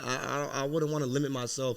Like I said, I might be like how we was talking earlier, running around, I'm doing like 10 different things. Yeah. I'm forgetting to call people. I'm forgetting to do this. I'm all over the place forgetting about stuff. But then it's like, you know, why would I limit myself to only one thing? Like, I get it that, yeah, we should really focus on that. For me right now, the artist is, you know, my big thing I'm focusing on. Right. But it doesn't take away from the fact that I could also be the businessman. Oh yeah, I can help promote and make an event, or I can help do this. You know, why engage myself like that? Yeah, no, you don't have to do that. First of all, everybody knows you got to have multiple streams of income. Exactly. In this economy, in this world, in this society, you think you're going to just live off of one thing? And if that one thing crumbles, what do we have to fall back on? Come on now. It's only getting more expensive every day. I feel like it keeps getting more expensive. It is. I'm ready to get up out of here. What country I'm going to? That's what my daughter said. You know what my daughter said? She looked, because she wants to leave the country. She wants to leave the country, but I ain't gonna lie, I'm kind of scared to live somewhere else. Yeah, I don't know if I can really actually do it. I'll be the type to be like, yeah, I'm out the country, and then get to the airport and be like, honestly, like, do they even got Kenny's over there? Like, I don't even think I'm gonna like the food over there, man. Like, but it's one of my friends. They talking about right now one of the places that's real popular. I don't know if y'all heard of Thailand. Yes, and everybody says Thailand right now is like super cheap. It's pretty safe from what I know, but like. That's a big cultural change, you know, to completely go from here to there. That's a lot. It really is. I'm not ready to go. Okay, I know America, we got our shit, but I'm not ready to go nowhere right now. Okay, because I don't know. First of all, you can't just think you're going up and leave and go somewhere and be living in a whole nother country, not knowing what their laws and rules is like, and end up in jail for spitting on the corner. Yo, exactly. Okay. And they be mad as hell trying to talk to them. What did I even do? You don't even know. You didn't read the law book? Like, fuck. I did not. Yeah, and they don't care. Look at Chris Brown. I mean, that was different, but he got locked up. He got locked. Did he get out? He got out, but then he got out. But then what about Brittany Griner? Yes, Brittany Griner. Yes. And all she had was the weed pen, I think. The weed pen. But she was over there for a long time, wasn't she? Minute. Oh my God. And they had her in like the gulag. You know, they had her in like because you know where was she? She was in no, not Germany, Russia. She was over in Russia, yes. and The crazy part is they invited her over there to play ball for them. Yeah. Exactly. See, they don't even care. You think she just didn't, like, was she just not thinking, or what? Because I could see, like, to me, I could see how that would be a mess up, but I feel like if you're her, like, somebody should let her know, though. She's not just a regular person. Right. So, you think someone set her up? Oh. I wondered so that, her sexuality, we're going to say it for what it is. Yeah. So you believe that they were playing being biased over for her sexuality? Being black and her sexuality. Oh, okay. Wow. I can see that's crazy. And that's crazy. That's crazy. But it's definitely more to that. Because to me, it's like how that's such a random thing. Like, and like you said, not only did you like, it wasn't like a fine or we're gonna lock you away for a date. She was locked up for a minute. Yeah. Like for a minute. That was time. sad. Like that's sad. Yeah. Yeah. And then we released who was that? The dude that we traded with her. Yeah, and you think that was why to get him out? You know, it's a lot. It was a lot more political. Yeah. It was. Yeah. She was the easiest way to do that. Go ahead, put that little pen in her bag and let her run through TSA. Yep. Shoot. Okay. Wow. So, all right. What is, out of all the songs that you have done, to you, which one is your favorite and why? Can I say the unreleased? I already got the answer already. Yeah. Oh, you gonna say an unreleased? Absolutely. Unreleased. Tell us. It's gonna be the next one. My next song that's gonna drop. I forgot. I was supposed to look this up before I came out here too. First day of summer is what? June 21st, right? Is it June 21st? June 21st. Okay, I wanted to make sure I confirmed that before I said that. You know. But this song, Yasha, that's my favorite song right now by far, easily. Okay. And why? Man.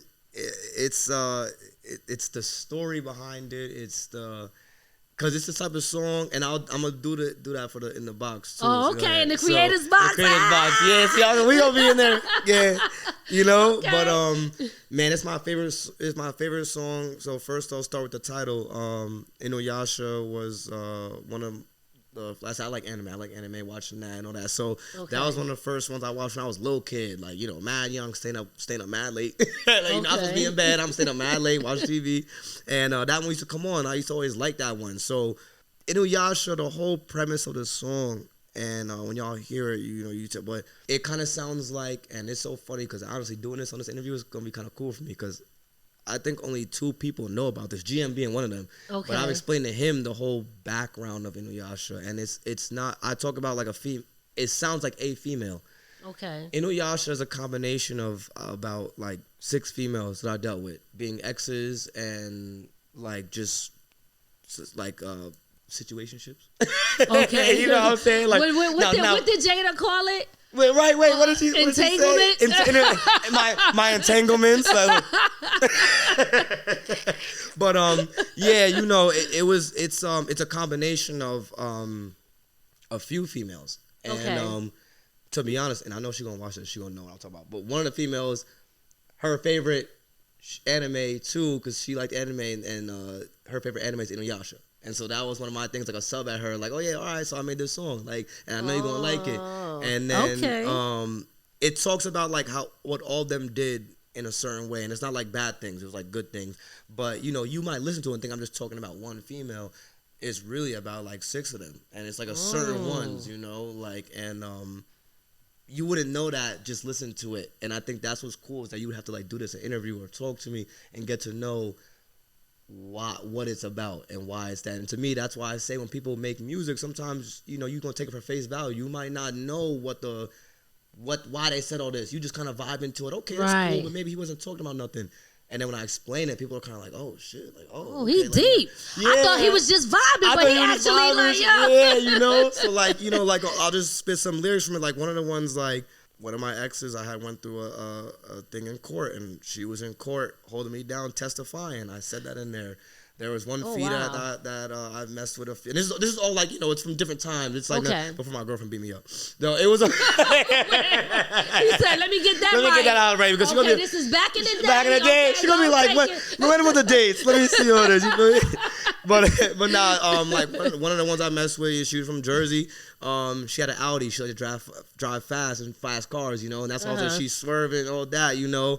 The one girl with Inuyasha, you know, with the name of it, and then there's other things that you're gonna hear about in there, and it's like all ode to them. Like, you know what? I made a song for all of y'all. You know what I mean? Like, so it's for all of them. So it's not for the baddie. that you what you say? That I don't know her name. I don't know her name. I might buy her a chain. And she's chasing the bag. I know it. Exactly.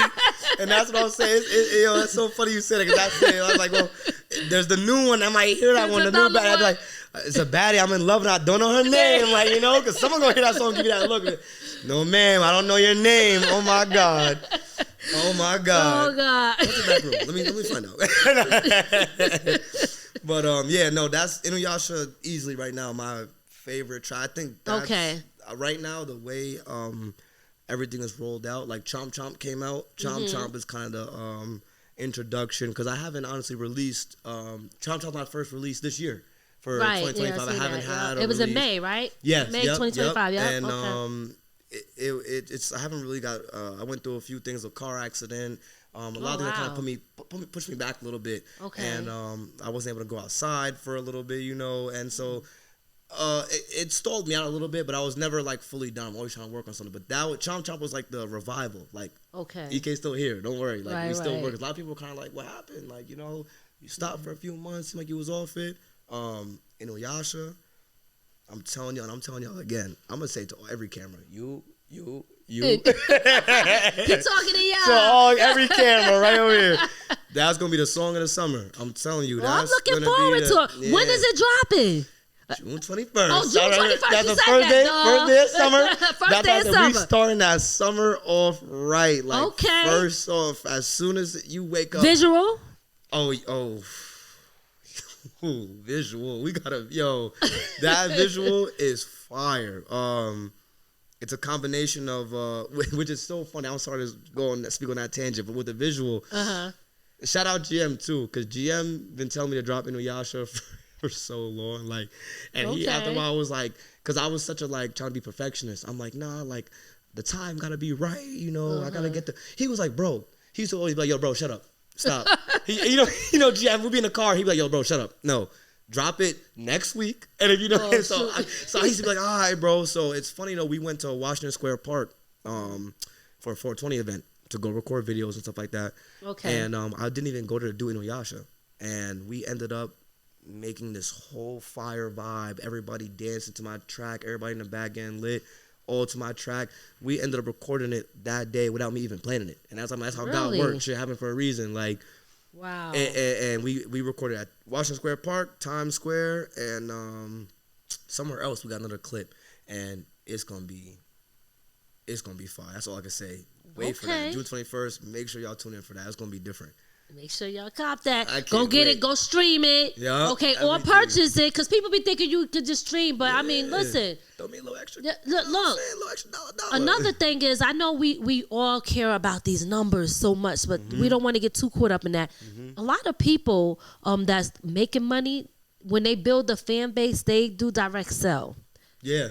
Okay. Yes. Yeah. And then go on there, and I've been seeing people doing that, and like the pre-order, the $1 boom, pre-order, have it ready once it drops, and that's what people be saying. Don't forget, like you said, you could buy the music still. Like I know everybody's streaming everything now, but y'all could buy the music. Right. Like that's like even more love. Like, and educate yourself if you are gonna focus on streaming.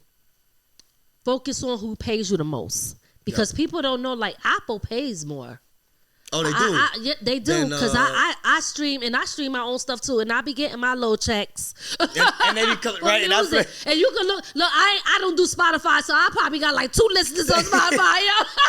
It's so funny, like when you say that, because I be looking at my like things. So most of my streams and stuff come from Apple. But I got a few of my mans, especially like shout out my one bro, my brother for real from life, Derek. He live in Florida. That's my brother. He one of my Spotify. Like I know when I go on Spotify, I be seeing like you had like 10 streams like just one day, like to a certain song. I'm like, that was Derek. He probably kept running that song back, because I don't have a whole lot of Spotify. Shout out to Derek. Keep running them. The GOAT. Play it back, baby. Play it back. You the GOAT, man. Love you, brother, for real.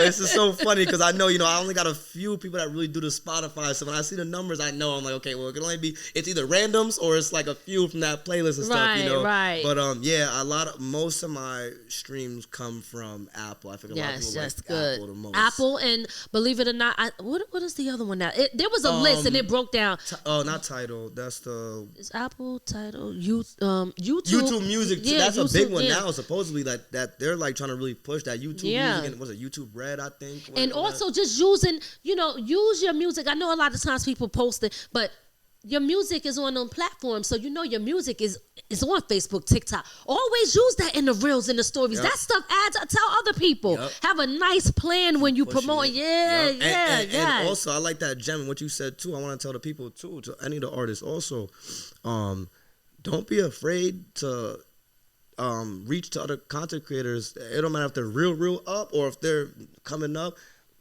DM them. I'm a big person just jumping in the DMs. I don't even care. Hey, my name is whatever, EK. I do this.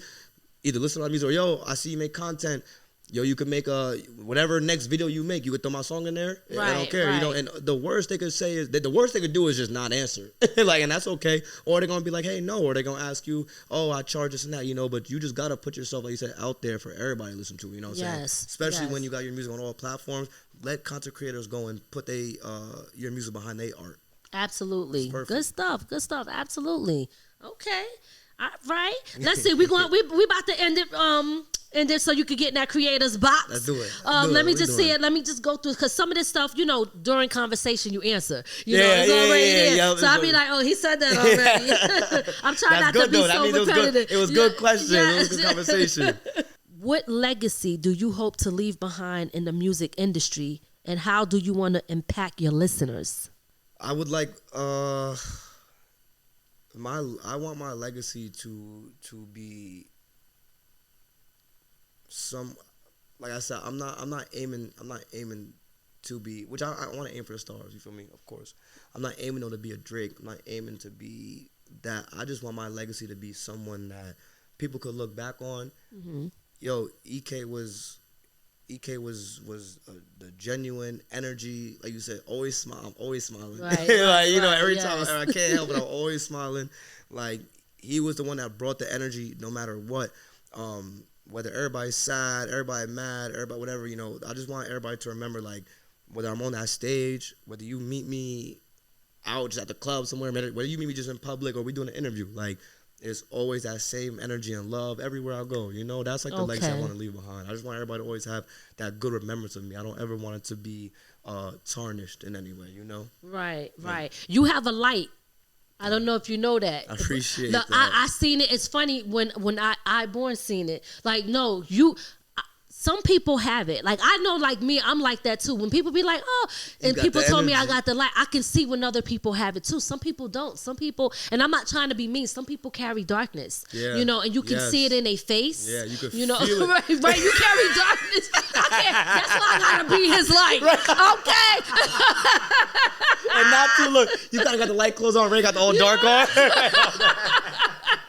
Oh my God! But not even on that. It's but true, no, though, I like, mean, no, I ain't talking about just being quiet. I'm talking about darkness in spirit, right? And darkness in spirit. And my thing is, I mean, I know we talk a lot about the funny word now, aura. Like aura is like a like that meme kind of thing now. But you know, people's aura and their energy. I'm big on that energy. Like, yes, bad energy can be bad energy can take away your good energy. Like you said, you could be around somebody who has dark energy, and that'll mess you up. You know what I mean? And I've seen that happen with personal experience, with seeing it with my bros, and even with me in past situations. You know, and you got to really get away from that. Everybody, whoever has to deal with that, like, you got to figure it out. It sucks.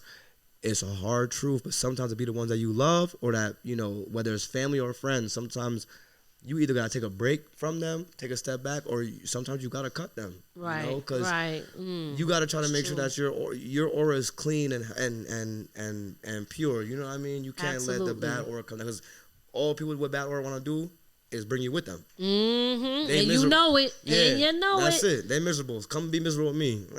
We not trying to do that. Absolutely not. For real. I don't know. So 2 last questions for you. Let's do it. What advice do you want to give to the older generation who do not want to accept the new sound and evolution of rap music? I would like to say, don't talk to him right in there. Let me get on my ass tomorrow real quick. I hear me. I got something to say. I got something to say to Okay. y'all. And it's funny though, because you said it before I even said it, and I'm glad you brought the question back, because I'm gonna kind of go with what you said. And I actually talked with my pops about this. Like I said, because he likes both too. He loves old school, old, you know, and he loves new rap too. So he likes both. Okay. But I tell him too, like, yo, a lot of older dudes, like, that debate, y'all hypocritical. You know what I mean? Hypocritical, and it's like you said, the message or the sound, the beat, everything could have been different, but some of the messages was the same. You know, we glorify Biggie and Pac beefing and how they was fighting, West Coast, East Coast fighting, trying to kill each other. What's the difference from that and then New York City drill now and them fighting and killing each other? Except that it's more visually there for you to see now. You know what I mean? It's not nice now to see it, because now you see young kids doing this, and they were doing the same thing back in the day. You know, I feel like you just couldn't see it so clearly, so that it felt different. But we glorify the same things we did 30, 40 years ago. You know, and at some point maybe we got to take a step back and look at how the labels is pushing hip hop. Why do they keep on glorifying and pushing all the violence? Like, why are there no R&B singers now that's popped like that, you know, that's getting pushed so much? Like, I missed the 2000. I mean, listen, like I said, I like my rap, hard rap drill, but I kind of do miss the 2000. Like, yo, whenever I see an R&B artist now, a dude that sing, or a female would do, you know, but I see that, yo, where's our Ushers, Neos, Chris Browns, even Bieber, you know, like all that. Like, we don't got that no more. Everybody now want to talk about violence, killing niggas, running down in cribs, you know what I mean? Like, but the old heads got to realize, bro, don't be hypocritical, you know, because it was the same thing. And I can go back, Slick Rick, Wu-Tang, KRS, NWA, all of them was all about violence. Well, I don't know about Slick Rick, though. Not Slick Rick. Not Slick Rick. Nah, but he talked about his stories when he robbing the female, running down, shooting the cop. Before he got booked, that was a story about him, his life. Wait, you talking about the one that I be reading? Children's story. The children's story? Wait, hold up. Children's story. Wait. Yeah. There's violence in it. But it wasn't him though. Now, it wasn't him. Now, when I say that though, it's like it might not be the same violence we're talking about, but he was talking about that. Still talking about it. His whole story was sticking people up and how he got booked at the end and shot at the cops. He was shooting the shootout with the cops. That's all still violence, you know? I could elaborate this for you being an OG now. Yeah, we the OGs. We the OGs, baby. We here though. We here, baby. Here. Let's go. Back in the day, when we talked about violence, we were the news reporters for the hood. Right, news reporters for the hood. Yep. The difference now is the kids is talking about violence. They're actually doing it. Yes. Let me say something to that. Because let's see, I'll be trying to end, but it'd be so good, the conversation. Here's the thing. That's our fault. I'm gonna tell you why. At first I was blaming it on y'all. No, I ain't gonna lie. I was blaming y'all. I was like, these young kids. But then I really started looking and I'm like, it's us. Let me tell you why it's our fault.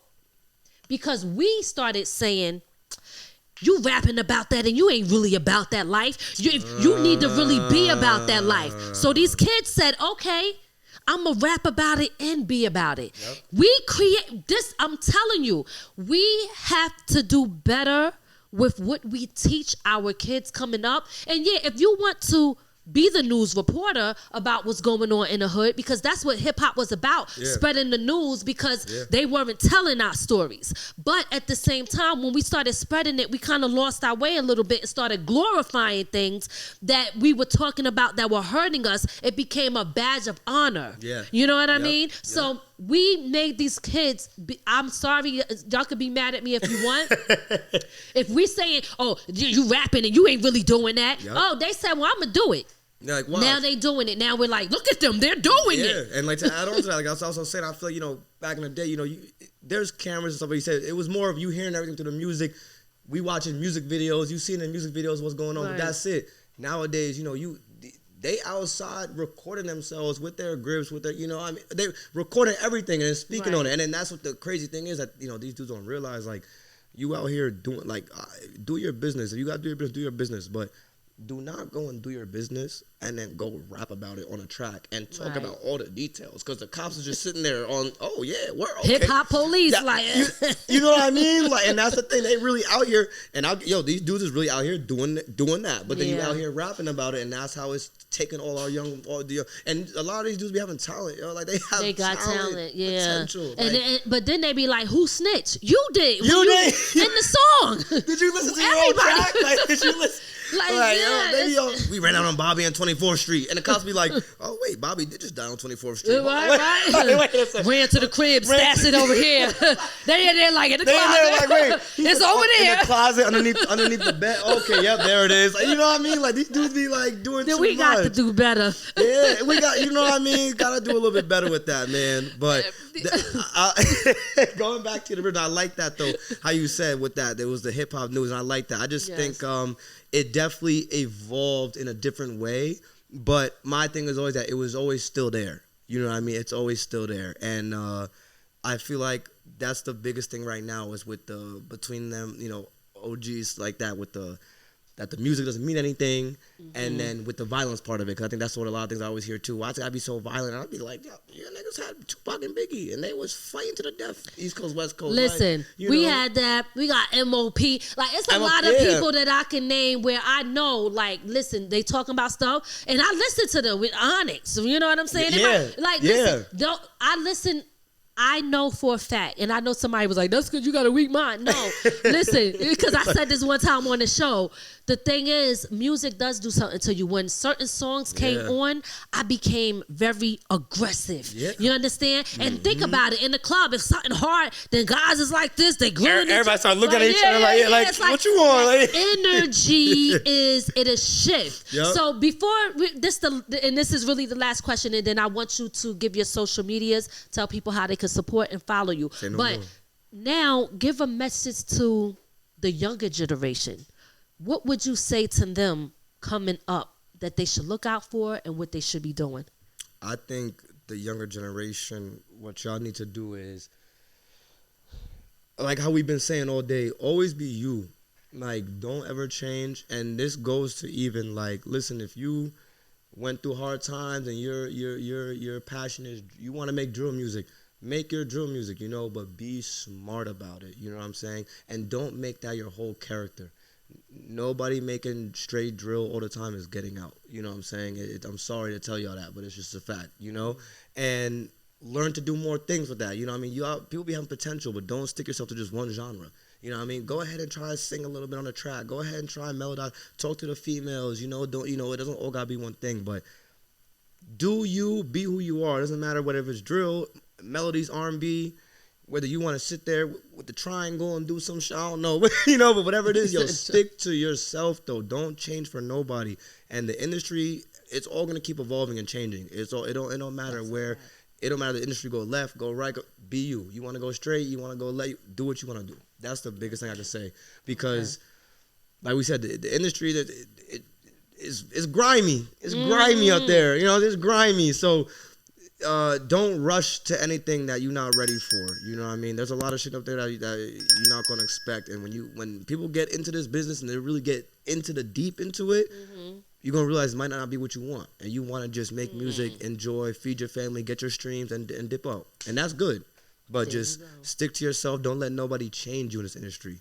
And just always have an open mind and watch everything. That's it. That's I love that. I love that. Now, give your social medias. Tell people how they can support you, where they should follow you, and all that. Come on now. Y'all know. EK the Prince. Yo, you can follow me though. All platforms, all social media, EK the Prince. And then also I want to give a shout out, like I said, 647 on Instagram, Twitter, all that. We got a Snap page, 647 Entertainment. All that, all platforms. Twitter, Instagram, TikTok, you can follow that all. And yeah, I mean, I appreciate all the support, all the love. I appreciate y'all. Lady Miz, Ray, you know, from the ground up, everything, man, you know, all the love and everything coming in. And it's gonna be a good summer. I'm not gonna lie, it's gonna be a great rest of the year. Yes. But it's gonna be a good summer though. I wanna make a lot of people proud, and I hope to really see everybody out them events getting sturdy and getting lit with me too, and dancing and everything, you know? Yes.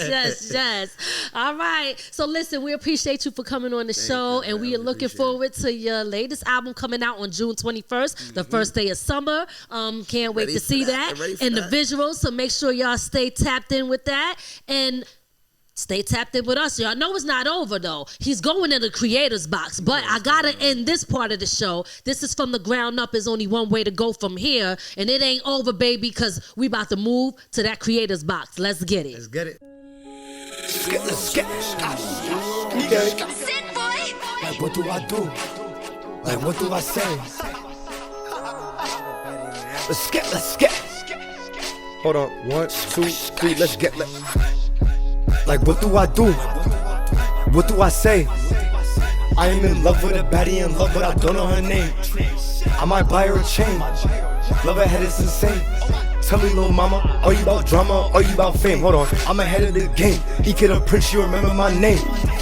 Post up, uptown, taking a route and then beating it down. I'm in love with this bitch, she don't listen. Hard-headed, but I stay on a mission. Missionary, her favorite position. Staring her so hard, she riding my spaceship. She be speeding, flying. Tell her I love her, she know my ass lying. She in court, testifying. Holding me down, she might start up a riot. I be flying in jets, no pilot. Tripped up the stage to not hear the sirens. I be stuck in my head like Derulo. Talk on a baby, she acting like Juno. Like what do I do? What do I say? I am in love with a baddie, in love, but I don't know her name. I might buy her a chain. Love her head is insane. Tell me, little mama, are you about drama? Are you about fame? Like what do I do? Like what do I say? Like what? I am in love with a baddie, in love, but I don't know her name. I might buy her a chain. Love her head is insane. Tell me, little mama, are you about drama? Are you about fame? She think I'm a thot. I keep saying I'm not. Listen, little mama, I'm up. Walk in the spot and I'm making it hot. Say the word now flock. These niggas keep saying niggas stare at this knock. Hold on. I'm on timing for you, but you play my heart, I'm gonna break it hard too. And it's still smoking glue, making these bops and you don't got a clue. That I'm thinking of you, writing these balls, you been hitting shit too. My mind sick like the flu. Draw the boat like this crew. But in the end, know what this love is not fake, it's for you. Like what do I do? Hold on. What do I say? I am in love with a baddie in love, but I don't know her name. I might buy her a chain. Love her head is insane. Tell me, little mama, are you about drama? Are you about fame? Skate. He could have Prince from the ground up. You know what the fuck going on, man. Come on, I'm 647 rep. Let's get it. We out here. Let's get it. Bah! I gotta be different, man. So I'm. Yes. So listen, you already know what it is. We got EK the Prince in the building, and he about to sign that creator's box, y'all, because he's a creator. Let him know. And I'm being different. Look, every time y'all walk into this door, you open the key over there, you gonna see EK. I'll play the door right by that door. No judgment here, we respect your grind. From the 845 to the world we shine. Got stories, bars, beats, and truth. It's a vibe every time. Salute to the youth, generations in the booth, legends in the making. We breaking down walls, no time for the faking. It's that box for the vision, the hustle, the heat. Okay. Look, I ain't an artist, I can tell. I'm not a drawing artist, I'm making music artist. That's what I'm talking about. They can't get in unless they see you. Come on now, man. We're right through there. You know what's going on. From the ground up, we love it. Yes. We hope you enjoyed your time with From the Ground Up Productions. We'll see you next time. Be sure to add our channel and listen to us on all streaming platforms. From the ground up. From the ground up. There's only one way to go from here.